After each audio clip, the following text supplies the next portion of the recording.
just because. Oh, thank you. So thank you to Hoda and Jenna from the Today Show. I don't know if any of you watched that, but I watched it this morning and I'm like, I've got to listen to that song because who knew that they also could sing, and the video is a little dancing. Anyway, I didn't see any answers to my question. Do you talk about business at Thanksgiving? So I'm going to assume that most of you don't and just didn't want to admit that. But I found that with 22 people around my table, actually 3 tables at my house, there were many, many conversations about many different things. But digging deep into a business problem or getting more than, hey, how's work going? How's it, what are you doing there? That didn't really happen, at least not at the quasi-adult table that I was seated at. And then I thought, well, maybe this is a good thing. My extended family is connecting on a different level, right?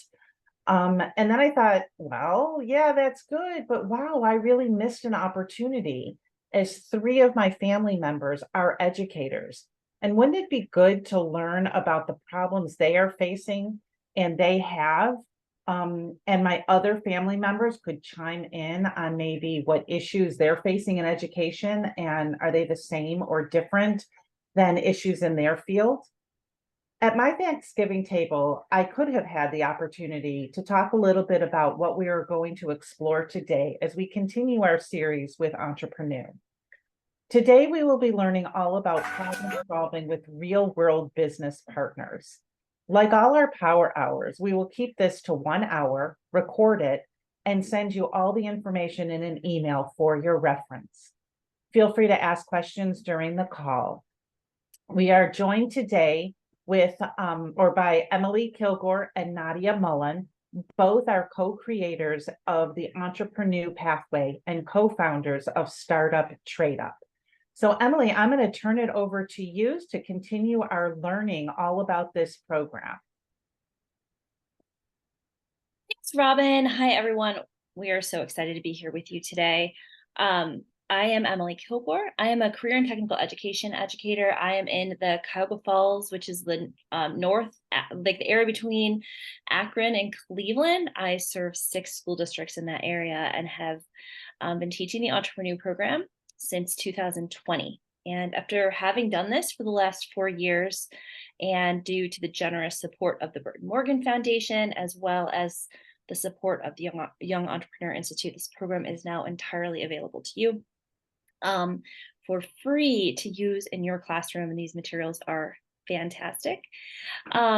So I'm going to screen share here in a second, and while I do that, I want to introduce you to Nadia Mullen. Nadia has been the fellow that helped create the EntrepreNew program Pathways, EntrepreNew Pathways program with me, so I'm going to let her jump in here and introduce herself as well. Hi, everybody. Ooh, excuse me. Hi, everyone. As Emily said, she and I have been working on developing this curriculum for several years together and are very excited that it is sort of out in the wild and available for others to use outside of our little Northeast Ohio ecosystem. So I'm eager to jump in, and I know Emily will wrap things up at the end, letting you know how to reach out to her, either one of us, in the case that you need additional assistance or have questions about implementing any part of the program, especially the problem solving workshop. Yeah, awesome. Okay, thanks, Nadia. So today we're going to focus on the problem solving workshop. This is one part of EntrepreNew. EntrepreNew is a comprehensive full curriculum that you could use in its entirety in your classroom. It was developed for high school students between the 10th through 12th grade. However, we know that not all of you here are interested or have the ability to need a full comprehensive program. And that's okay. We have broken down parts of it into littler pieces that you guys can use starting immediately in your classroom. So today we're going to go through just a little bit about what EntrepreNew Pathways is. I see some names here that look familiar that we've either met you through another power hour or maybe we've met you at Inspire or some other way. So I know some of you have been curious about what we're doing and probably even accessed these materials already. So we're going to go briefly through what the program is.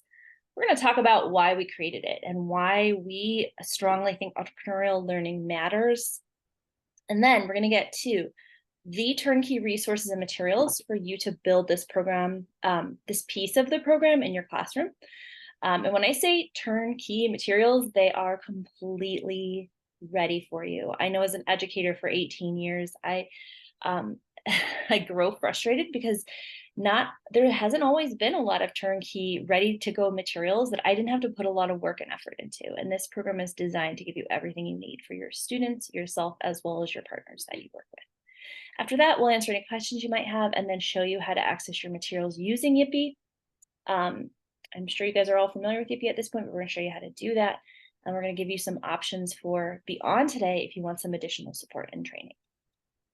Okay, so like I said, Entrepreneurial Pathways is designed to be a full 1-year comprehensive turnkey entrepreneurship curriculum for grades 10 through 12. In the program, we provide everything you need from detailed lesson plans, assessments, all projects and worksheets, as well as guidance on how to work with your partners. EntrepreNew is created around 3 concepts that we know are fundamental for students right now. The first is extreme exposure to entrepreneurs, because children cannot be what they cannot see. The second is experience-based learning on the 14 what we call power skills, which are the skills that develop the entrepreneurial mindset, and then a mentor program. So this is the comprehensive program. Now, as we work through today and our other power hours that are coming up, we want to show you how you can use 3 pieces of the program if you do not have that space or time for the comprehensive full-year program. So today we're focusing on the problem-solving project. So your students will be working with the real-world business to solve a real problem. We also have just the mentor program you can pull out, as well as an inspiring entrepreneur guest speaker series. Those are power hours that Young Entrepreneur Institute is hosting with us coming up after the first of the year, one in February and one in March. So I know you guys are here in this meeting today because you know entrepreneurial learning matters. And we have been working very closely with preparing students, not just for entrepreneurship, but the future of work, because no longer is entrepreneurship something that's nice to have for young people. It is, in my opinion, and what I've been seeing for many years now, is entrepreneurial mindset is really the future of work. And our ability for young people to be competitive in a workforce that's changing rapidly, is their ability to have entrepreneurial mindset training. Also, we have some statistics that our program really operates around. And first is that 44% of the US economy is made up of small businesses. That's a large chunk of our US economy. So kids are entering into a workforce where entrepreneurship is probably going to be demanded of them at some point, at some level, even in the most traditional careers. And then the statistics continue to shock us. In 2021, there were 5.4 million new business applications. And then even more than that were filed in 2022. And this trajectory just keeps on continuing. We've been looking at this data since back in 2018, and this number just keeps growing and growing. We also know that 50% of the existing jobs that are out there right now are expected to be automated within the next decade. And that's going to cause a significant need for reskilling. And reskilling comes from a person's ability to be adaptable and to learn new things, take chances, work collaboratively with other people, do research, and always be learning. And those are fundamental skills that come in the EntrepreNew program.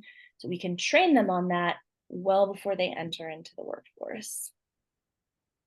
And like I said, entrepreneurial learning is no longer this nice to have. It would be great if everybody could have it. It's now a must-have, and it is really the way that our communities will remain competitive in this very global environment that we all work in. So we now believe that entrepreneurial learning is synonymous with workforce development. Okay. All right, so and of those skills that are going to be needed, we know analytical thinking, creative thinking, and resilience, flexibility, and agility are going to be the top 5 in-demand skills as soon as 2027, which is coming very soon.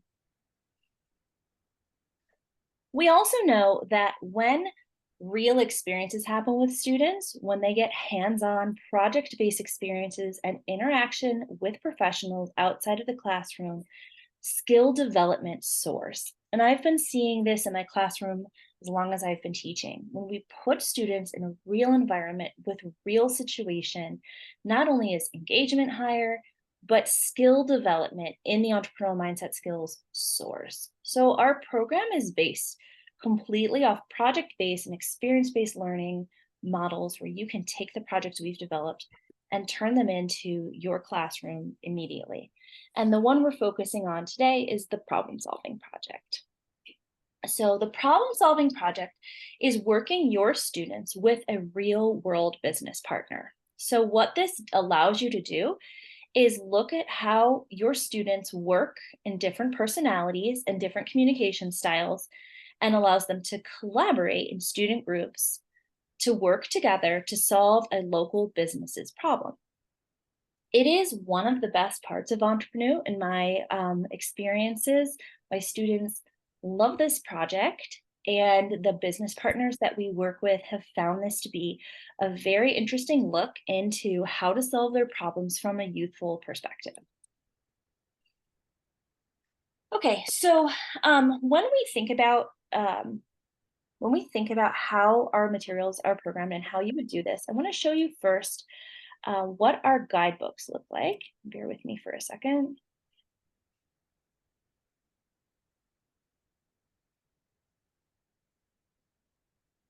Okay, so all of our materials come starting to look like this. So this is what your teacher lesson guide or your guidebooks look like. And we are working here in Guidebook 8. So if you access our materials, everything that you need for this workshop with your students are housed here in Guidebook 8. Okay. And these are comprehensive in the sense it's going to give you everything as the educator that you need to do with your students to execute this project. And it's all right here in this lesson guide. Okay. You can see that this project is broken down into 2 lessons. Now, the lessons span multiple days. Okay, so this lesson, we recommend that you're using about 24 days for it. Now, when we say 24 days, what we are basing that pacing off of is a 45-minute class period. So you're going to conduct these 2 lessons in Guidebook 8 over the span of 24 days. Now, if some of you are like, oh my gosh, I do not have 24 days to this, stay with us. I have some tips on how you might be able to adapt this for you. Okay. So the key concepts of this are collaboration and group work, personality type identification, and then of course, real world problem solving. Now, when we think about EntrepreNew, we focus on what we call the global power skills. Those are 14 skills that on an entrepreneurial mindset development that we know students need to have. These skills were created with us, with a series of entrepreneurs when we developed the program in focus groups. We sat and asked them, if you were to have this program, what would you want to learn? And all of it came back to skill development, and we narrowed it down to 14 power skills. This project focuses on these, okay? Adaptability, collaboration, communication, creativity, critical thinking, curiosity, goal focus, judgment, decision-making, professionalism, research, resilience and persistence, and self-assessment. So not all of the materials in EntrepreNew focus on this many power skills at once, but this is a robust project that takes your students through quite a bit of work that gives them experiences with all of these power skills. And you can see in our guidebooks, not only do we tell you what power skill it is, but it corresponds to an I statement. So for example, with adaptability, after they're done with this project, they should be able to say, gauge how confident they feel in their ability to embrace change and uncertainty as a way to new possibilities. And you can see with all the power skills, we have these corresponding I statements that will allow you to connect the students' learning to exactly what they feel they've been able to do. Okay, so our outcomes then are also listed for you. So these are what you can expect your students to be able to do in Guidebook 8 or the problem solving project. And you can see it's a pretty robust list here. Okay. We also then provide you all of the resources that you will need to conduct this project. And we're going to go through those more in a second. And then it gets into the meat of the lesson. Okay, so again, we're recommending quite a bit of time for this. So 24 days of 45-minute class periods will give you plenty of time to work through this entire project with your students. Okay, so as we go back to looking at connecting your content to the classroom. So when I teach a business and marketing course. So a lot of the content that I have naturally connects with what we're doing in the problem solving project. You may be teaching something else. Maybe you're teaching social studies, economics, maybe even a math course. Or maybe you're doing just a semester of entrepreneurship or business.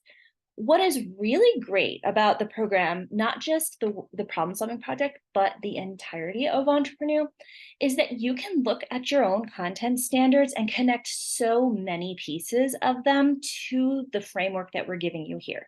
So if you take a look at your content standards and you have things that you need to be working on that you could then correlate back to this is a great vehicle to go ahead and add in your own content standards in some way as well.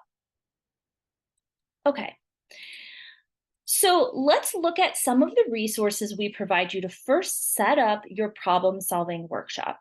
Okay, and this is probably the most important step that you will need to take as the educator is setting up a partner to be working with. So to do that, we give you a really great resource here. It's called Creating a Problem Solving Workshop, and this is truly your guide. Okay, this is when you're getting into using this whole project, you're going to start here. Okay, so this gives you an overview of what the project is.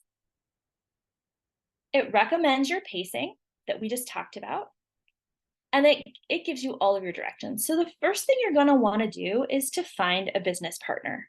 Okay, now this might seem intimidating, but actually this is probably the easiest part. So you're going to want to begin to reach out to potential business partners a few weeks before you begin this project. You don't want to wait until the week before. Okay, it's time to do the problem solving project. So we're going to start this next week. I better find a partner.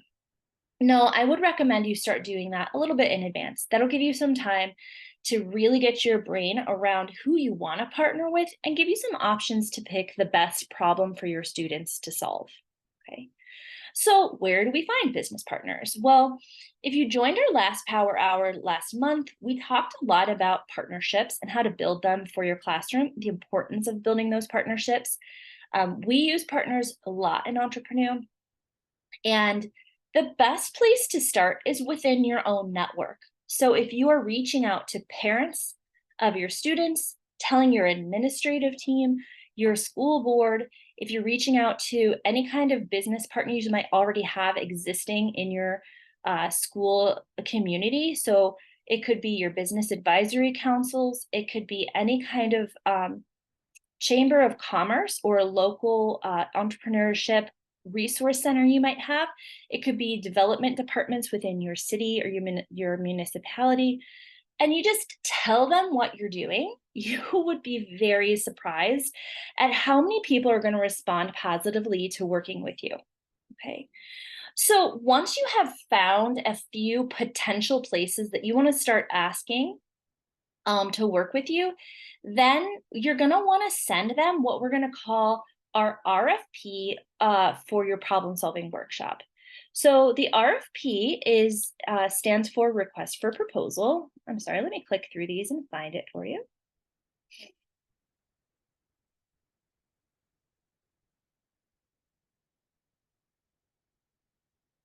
Okay, so your RFP, this is a document you're going to send to any business that you think might be interested. So you don't have to explain it to them. You don't have to create anything. You don't even have to like create the email. We're going to give you everything that you need to do that. So this RFP teaches the business partner what you're asking of them. So this explains the project, and then it asks them to fill this in for you. So if you were to send this out to 3 or 4 local businesses or people that you've identified that might be potential partners for you, they could fill it back in and send it to you. And then you would have these problems to review for your own classroom project. So we make this step super simple, okay? For you to gather problems that you can choose from for your students to solve. Okay, so let me pause here and stress the importance of when you do this. First of all, you will be surprised when you send it out how many responses you get. Second, selecting the right partner here is really important. Just like when you're working with anything with your students, you want to make sure that the problem that you're selecting is actually something they can tackle. So the problems that my students have done in the past, they can actually conceptualize. You may get a partner that's going to give you something that's very high level or completely out of the realm of the topics of what you teach.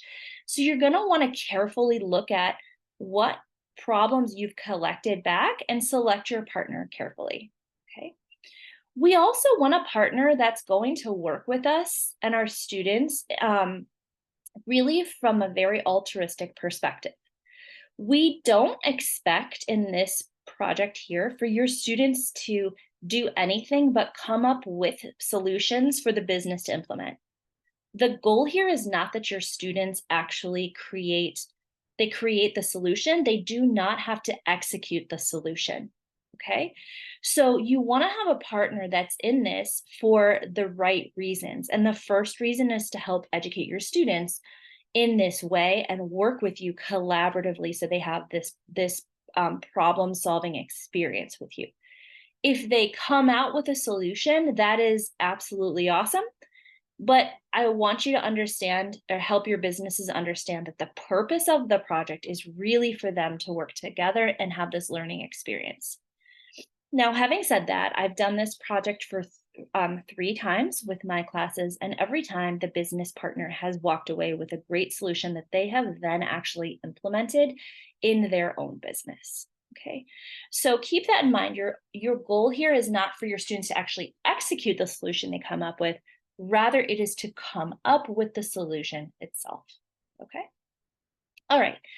So as you look at that RFP, this gives your business partner everything you would need them to do. So let's look at this. Okay. So first you want your business partner to come in for a visit that would meet with your students to introduce themselves and the problem and answer some questions. The second time you would want your partner to come back and view your business, your students' presentations of their problem that they solved and evaluate each group's presentation to their solution. So feedback and evaluation from your business partner is a really key component to this. It allows them to be actual evaluative partners in this project.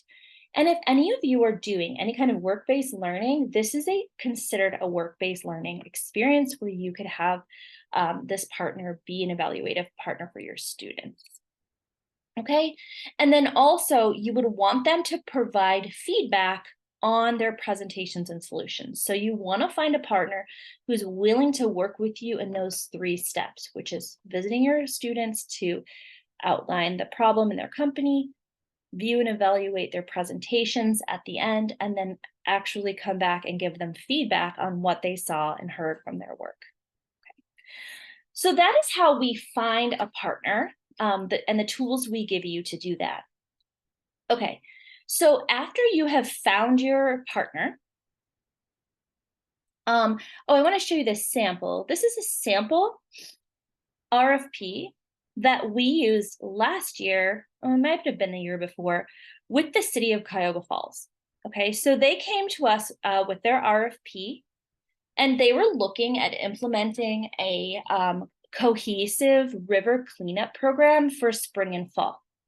And their problem is that they wanted residents to know that it was coming and get excited about participating in these regular river cleanups that were happening throughout the spring and summer. Okay. So this is what we use. This was the problem that my students solved last year as they were working with this partner, the city of Cuyahoga Falls. Now, this was a city that we worked with, but in the past, we've also worked with small businesses. So it doesn't truly matter if you're using who you're using in this sense. It can be any business. It does not necessarily have to be a small business or even an entrepreneur. The outcome remains the same. We're going to be working through problem, creating, researching, coming up with creative solutions and presenting those solutions at the end.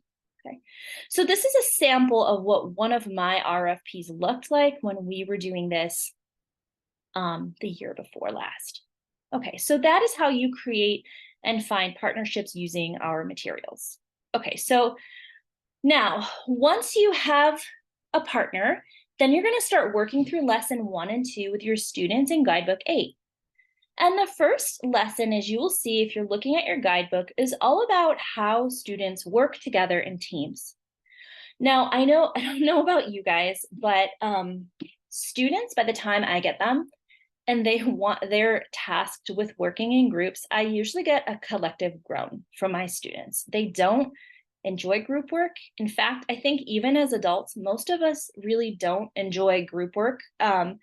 And we're forced into situations where everyone works differently, has different styles and different communication. And that often tends to lead itself to some frustration. And so a lot of lesson 1 is helping your students to identify why group work has been difficult for them. And it's actually a skill that we fail to teach very well in K through 12 education.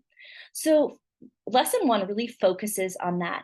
And we first do that by helping students identify their own personalities.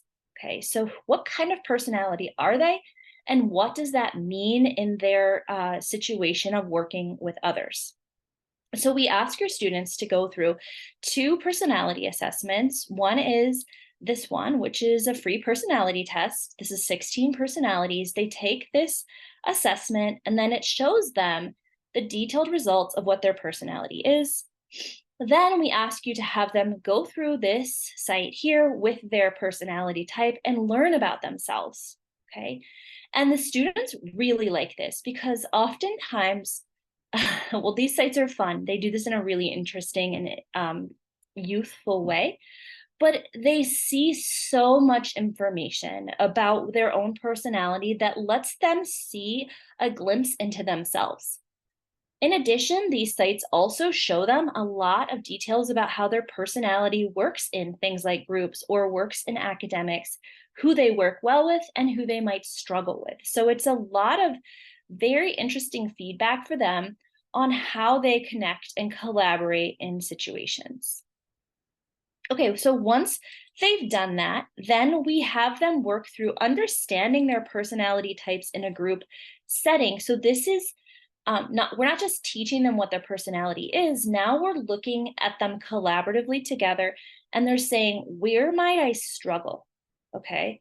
What does my assessment tell me about myself when it comes to friendships and career paths and work habits? Okay. And then what do they need to work in the group situation? How does their personality affect an approach to conflict? Where might they struggle? Where might they excel? And then the last and most important part is we're asking your students at this point, you're going to group them together. We recommend groups of 3 to 4 students. Anything less than 3, you're going to have a lot of work on a very small amount of people. Anything more than 4, you're probably going to be spreading that out to be too thin. 3 is really an excellent number. If you can work with groups of 3, that's fantastic. But you know your students best, so you can partner them and group them however you see fit. Now, I do not let my students choose their own groupings. I intentionally put them together with people that they may not naturally be inclined to sit with, or already kind of carpool with or hang out with outside of school, the students that are not on the same basketball team or whatever, I try to partner them with the student that they may not connect with on a regular basis. However, you can ask them to select their own groups too. That's okay. It doesn't truly matter how you group them as much as that they understand who they are in that group and that they come up with rules for how their group is going to behave. And this is really where I find that things get better, a lot better, and the groups perform pretty well because they hold themselves to this standard of what their rules are going to be. And when they do encounter a problem, which they will inevitably, and your job is to help facilitate a solution to that, you can go back to your group's rules, and it usually helps really figure out a way through that pretty quickly. Okay. All right. So now that you have found a partner, you've selected the right projects for your students, and you've gotten them through lesson 1, which is understanding how they work together, then you're ready to be you're ready to start working on your actual problem-solving project. Okay, so your business partner will come in, they will present the problem to your students, and then your students will start working through this comprehensive document. Please bear with me. I've opened all of these well before we started today. Okay, so now they're going to start working through the problem-solving worksheet. And you'll see this is a robust document, okay? Because it gives them everything that they would want to do to solve this problem and to create a solution and then make a presentation on it. As you're working through this with your students, your instructions on how to execute this with them are in Guidebook 8, okay? So we're going to start by defining the problem. They will fill this in as they're listening to the business partner and any research they do beforehand. Okay, so they're going to define their own problem. And you can see here, we give you examples on how to do this for your school too. So you're going to see here some samples as we go through this. Okay, so they're going to define the problem. And then as they're going to prepare for their business partner to come in and talk about their business and problem itself. So you're going to have given them their RFP. They might want to do a little research on the business partner themselves. And they're going to start thinking of these things while the business partner is presenting them. Okay, why is it important to solve? How can it be solved? And so on and so forth. Okay. All right, then their business partner will come and talk to them. They'll take notes, and then you'll begin the process of brainstorming solutions. Okay. Again, the instructions for you as the educator on how to execute each section of this document is in your guidebook, and you don't do all of this in one day. This is where those days come in, those 45-minute class periods that we recommend. You're going to do bits and pieces of this worksheet every time you gather with your students. So you're going to go through brainstorming solutions. And you can see we do ask them to do that a lot. Then you start research. Okay, and in Guidebook 8, we teach you as the educator how to talk to them about research and guide them through this. So you're going to research possible solutions from one of the ideas they brainstormed.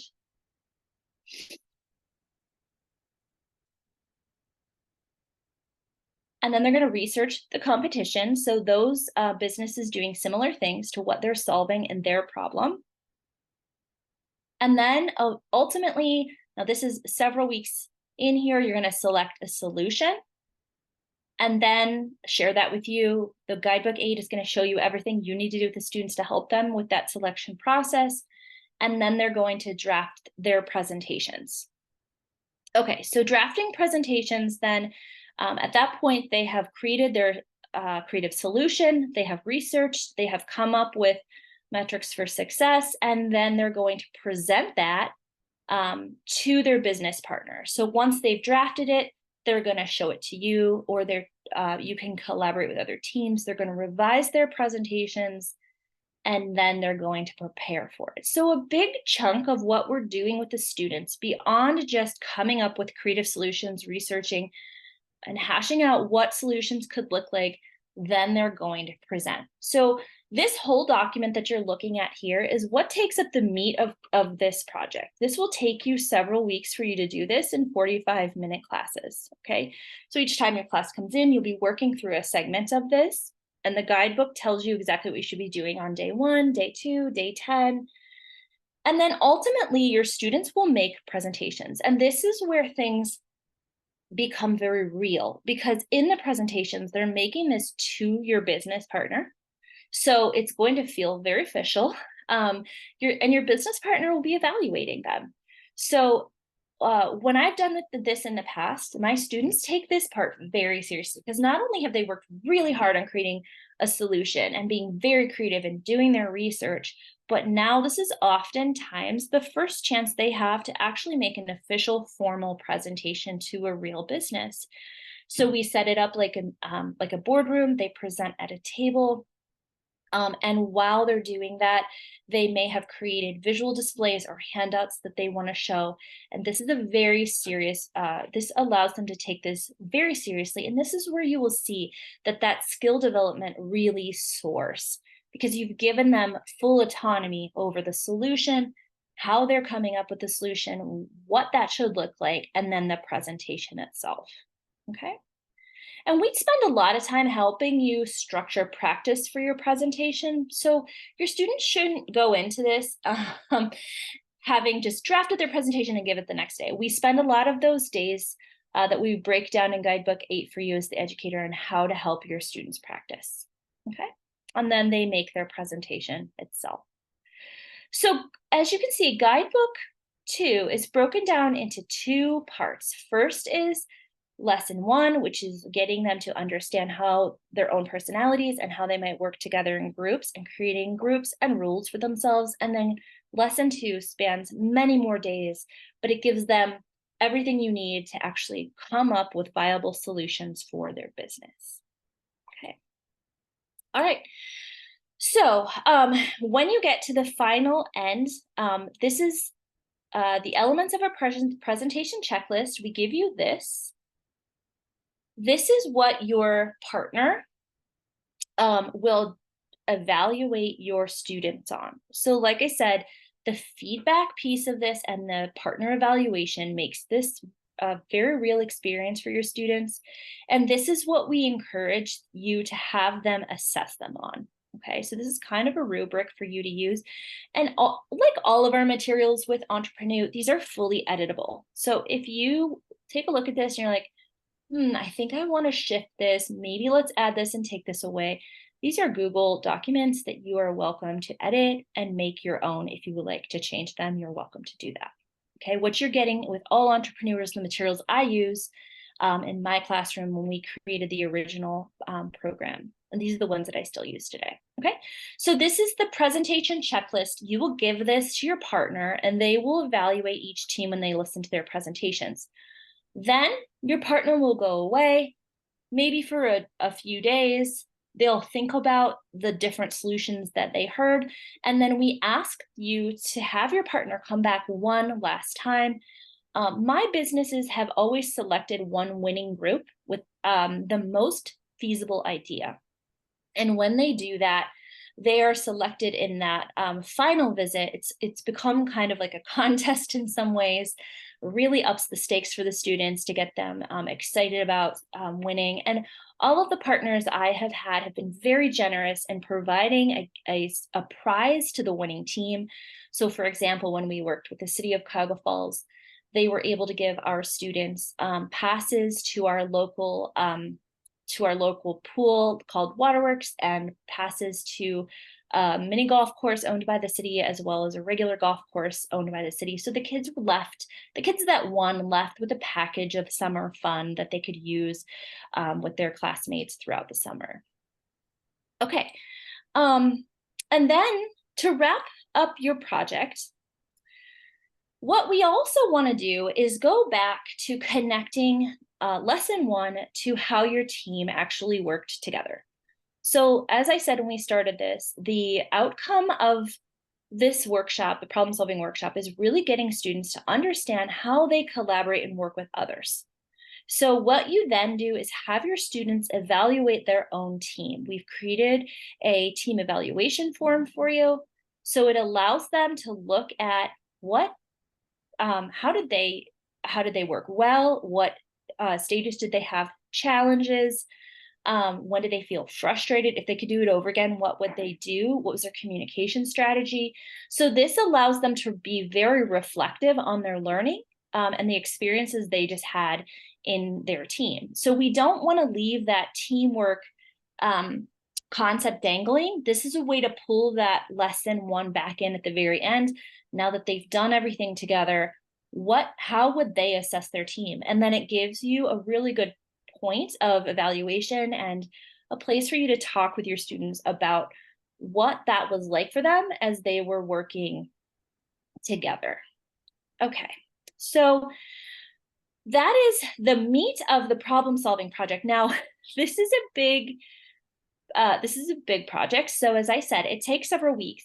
I don't want you to be overly concerned about that. Like I said, it's very simple for you to tie in a lot of other content standards here. So if you are working with, for example, like a economics or social studies class, you could tie in some current events, you could tie in research, you can link your other content standards to this project in a really robust way, which might actually make some of the things you're teaching more interactive and more hands-on for your students. Okay. All right, so at this moment, I'm going to pause and see if you guys have any questions because it's 4:45 and I want to see, I've been talking a lot. Is there any questions you guys have right now for us?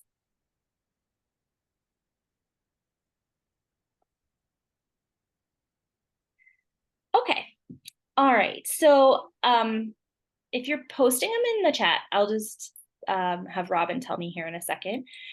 Now, how do we get these materials? Okay, so if you have not already accessed your Entrepreneurial materials, they are entirely free.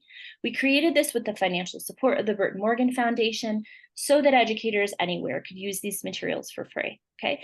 Our partners at YEI distribute these materials for us through their own YIPI channel. So if you go into YIPI, and you go to Young Entrepreneurs storefront, Young Entrepreneur Institute storefront, you can find it there.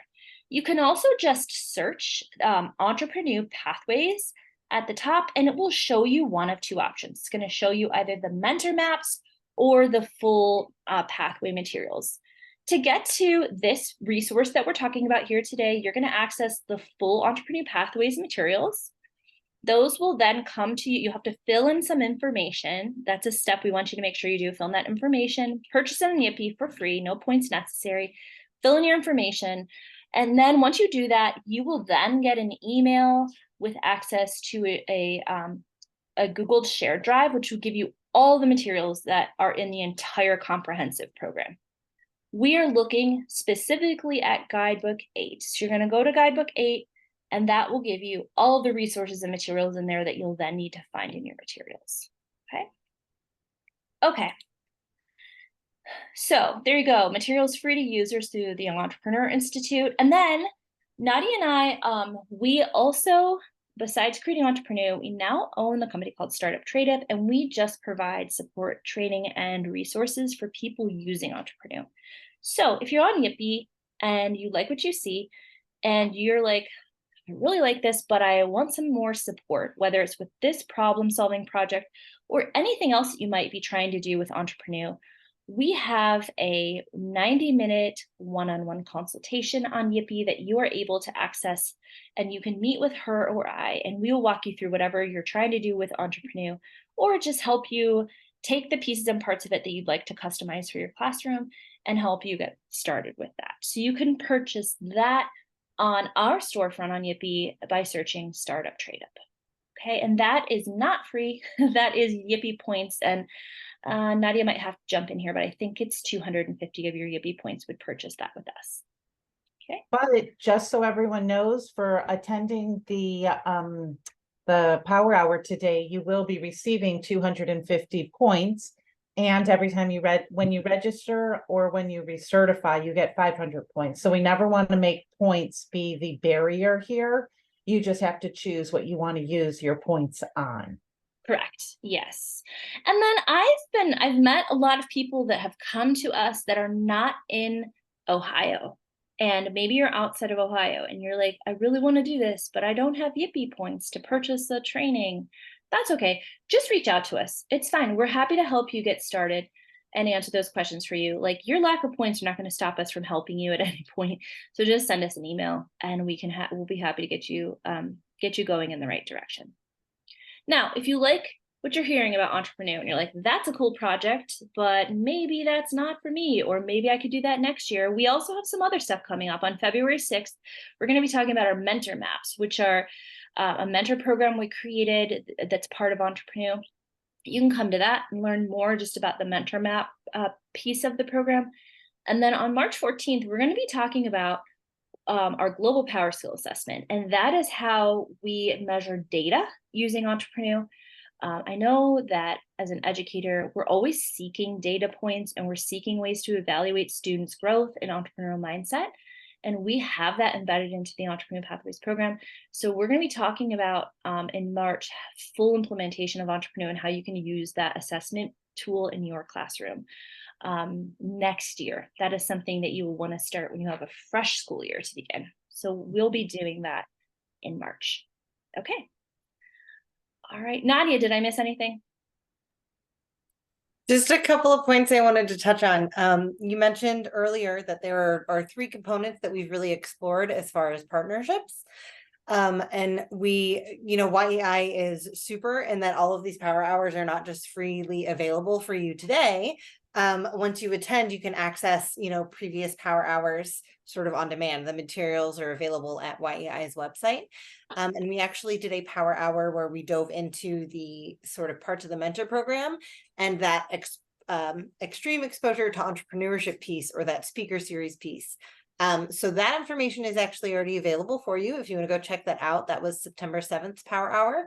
And then of course that power hour in February, we're really exploring how to use a mentor program for an existing career and technical education program. So if that's not you, but that may be one of your colleagues, please let them know. And I think you hit all the great points. I do believe, I will say, I think that our 90-minute consult is 275 points, but it's very close. Close to the 250 you're going to get today. Yeah, and truly, those of you not in Ohio, really, I talked to an educator in Kentucky the other day. She's like, I can't buy this on Yippee. Well, just then call us or email us. We're happy to help you get started. This is not something, points are not going to stop us from helping you. Well, it's more I want to make sure everyone understands the way the points work. The points on Yippee are the economy of Yippee is on points, but everyone on Yippee gets a say in what goes into the classroom. So it's the educator chooses, the product providers get a say on what they are delivering, and then the funders get a point or get to say what they're delivering too. And currently we have funders that will support the funded or sponsored products in all of Ohio and Northwest Arkansas. So if you're coming from any of those areas, we want you to use your points. But what Nadia and Emily are saying so graciously is, if you're joining us from areas outside of that, don't worry about it. Still call them, and they will, not within the Yippee system, but from other areas, support your need and be able to support your questions, because we really want to make this available and accessible and workable for all educators. So I just a little bit of clarification there. And the program materials themselves, you don't need any points. Even if you're not in Ohio or Northwest Arkansas, you can go into Yippee and access our materials directly from there with no points needed. Correct. And that is so true. The content there is 0 points for everyone. It's the extra help if you need. We're just going to funnel you different ways in case you need extra help. That's all. So I have to say this was amazing. I learned so much today, and I have to say that I love the fact that you include personality in this. We did a similar kind of personality assessment with the team at YEI, and it was like light bulbs were going off. Like, oh, that's why this frustrates me, or I need to change the way I'm approaching this person so that they understand and work better with me. It was just eye-opening. And I love that that is included in the high school arena too. So thank you for making sure this was robust and really looking at it from all angles. Are there any questions from anyone else before I go on?